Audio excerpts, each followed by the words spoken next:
شروع کرتا ہوں اللہ تعالیٰ کے نام سے جو بڑا مہربان نہایت رحم والا ہے۔ حضرت ابو ہریرہ رضی اللہ تعالیٰ عنہ اور ابو خلاد رضی اللہ تعالیٰ عنہ سے روایت ہے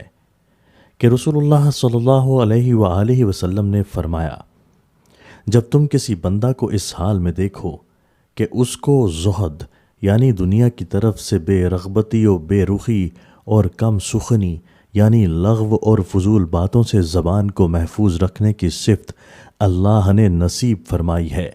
تو اس کے پاس اور اس کی صحبت میں رہا کرو، کیونکہ جس بندے کا یہ حال ہوتا ہے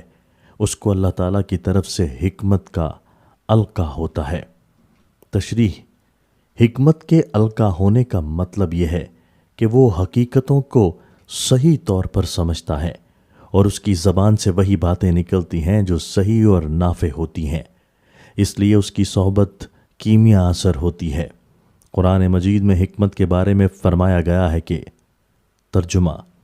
جس کو حکمت عطا کی جائے اس کو خیر کثیر عطا کیا گیا۔ حضرت ابو ذر غفاری رضی اللہ تعالیٰ عنہ سے روایت ہے کہ رسول اللہ صلی اللہ علیہ وآلہ وسلم نے فرمایا کہ جو بندہ بھی زہد اختیار کرے یعنی دنیا کی رغبت و چاہت اپنے دل سے نکال دے اور اس کی خوش عیشی و خوش باشی کی طرف سے بے رغبتی اور بے رخی اختیار کر لے تو اللہ تعالیٰ ضرور اس کے دل میں حکمت کو اگائے گا اور اس کی زبان پر بھی حکمت کو جاری کرے گا اور دنیا کے عیوب اور اس کی بیماریاں اور پھر اس کا علاج معالجہ بھی اس کو آنکھوں سے دکھا دے گا